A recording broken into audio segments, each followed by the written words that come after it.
bienvenidos a un vídeo de física de la parte de inducción. Vamos a ver con mucho detalle un ejercicio de la ley de Faraday. Faraday o Faradía, ¿vale? Yo sé que el chiste es muy malo, pero había que decirlo.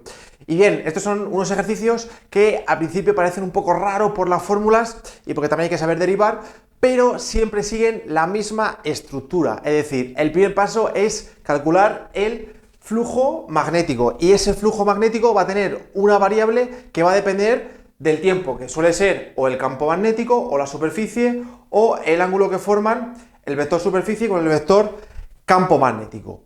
Después tenemos que aplicar la ley de Faraday o Faradía, ¿vale? Esto no lo pongáis en el examen, no pongáis que aplicamos la ley de Faradía.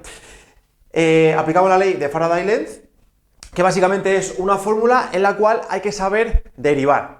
Así que los ejercicios son todos muy similares, con la misma estructura, y vamos a ver un ejercicio muy completo de esto, que nos dice una espira circular de 10 centímetros de radio situada inicialmente en el plano XY, gira a 50 revoluciones por minuto en torno a uno de sus diámetros bajo la presencia de un campo magnético B es igual a 0,3 K teslas.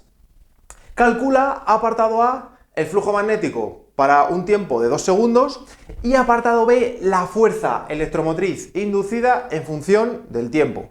Bien, lo primero que hacer en física, como en casi todos los ejercicios, es poner los datos y transformar a unidades del sistema internacional. En este caso, el radio me decía que era de 10 centímetros, así que lo pasamos a metros. Y también me están dando 50 revoluciones por minuto, que realmente se escribe así, 50 revoluciones partido de minuto. Yo sé que al principio muchos alumnos piensan que esto sería 50 revoluciones por minuto y ese por es como una multiplicación, pero no, realmente es un partido, son 50 revoluciones partido de minuto, aunque verá que se lee revoluciones por minuto. Pero bueno, vamos a pasarlo a unidades del sistema internacional. Sabemos que un minuto, ¿cuántos son? 60 segundos.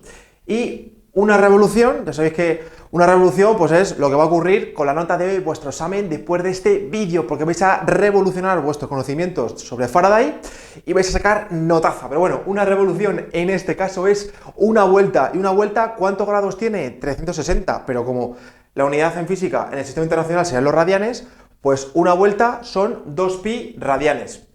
Hacemos las cuentas y me sale 5 tercios pi radianes. Es verdad que lo hemos dejado en función de pi porque queda mucho más bonito, así que hacéis todas estas cuentas, no multiplicáis el pi, nos sale 5 tercios y luego le ponemos el pi, y así nos queda un resultado muy redondito y que al corrector seguro que le va a gustar. Y eso de ahí sería esto de aquí, la velocidad angular. Venga, ya que tenemos los datos puestos, pues hombre, un dibujo tampoco viene mal. Y tenemos aquí nuestros ejes, el eje X, el eje Y y el eje Z, y sabemos que la espira se encuentra situada inicialmente en el plano XY. Es decir, aquí hemos dibujado la espira. También sabemos que el campo magnético es 0,3 K teslas. K significa que el campo magnético es paralelo al eje Z, por eso hemos pintado aquí el campo magnético. Y el vector superficie es un vector perpendicular a la superficie. Siempre el vector superficie es perpendicular. Es como, por ejemplo, en matemáticas, el vector normal del plano es perpendicular al plano.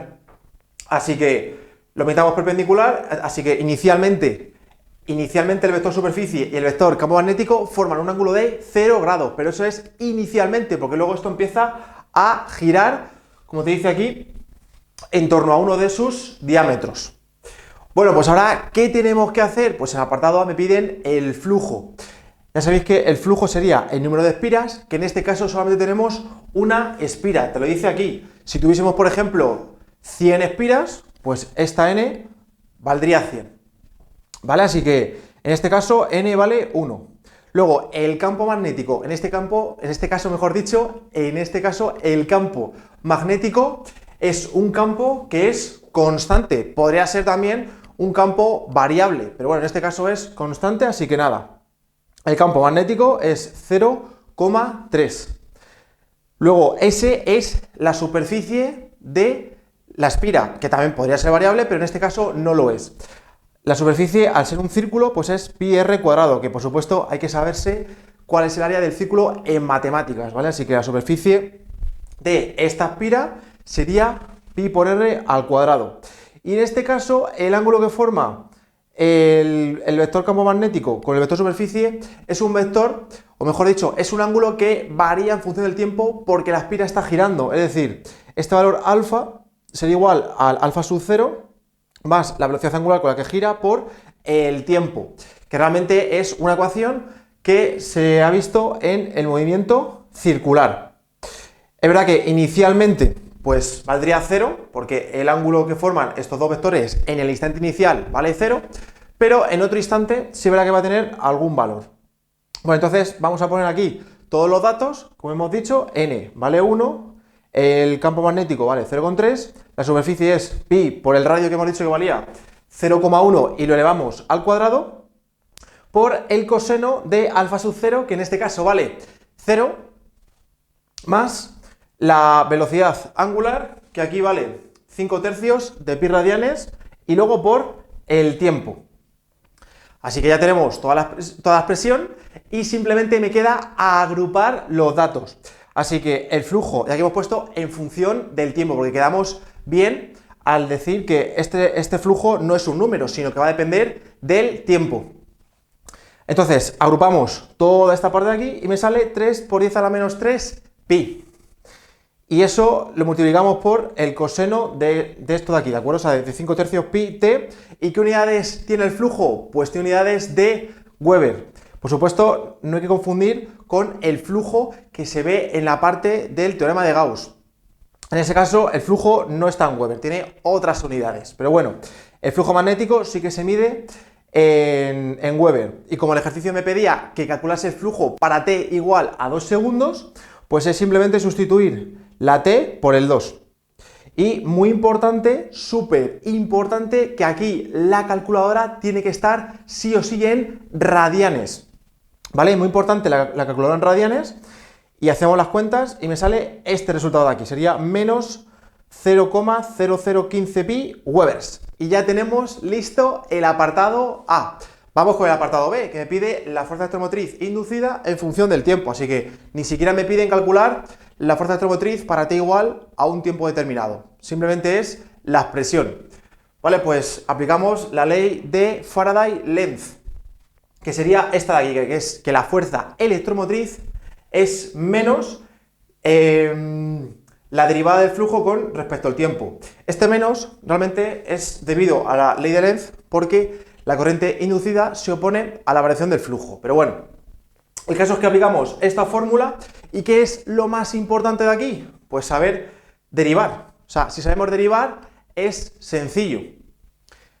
¿Qué flujo tenemos que poner aquí? ¿Tenemos que poner el flujo que nos ha salido en esta parte? No, porque es constante y la derivada de una constante es 0. Entonces tenemos que poner la expresión del flujo en función del tiempo. Es decir, tenemos que derivar esta expresión de aquí. Entonces sería la derivada de esto de aquí.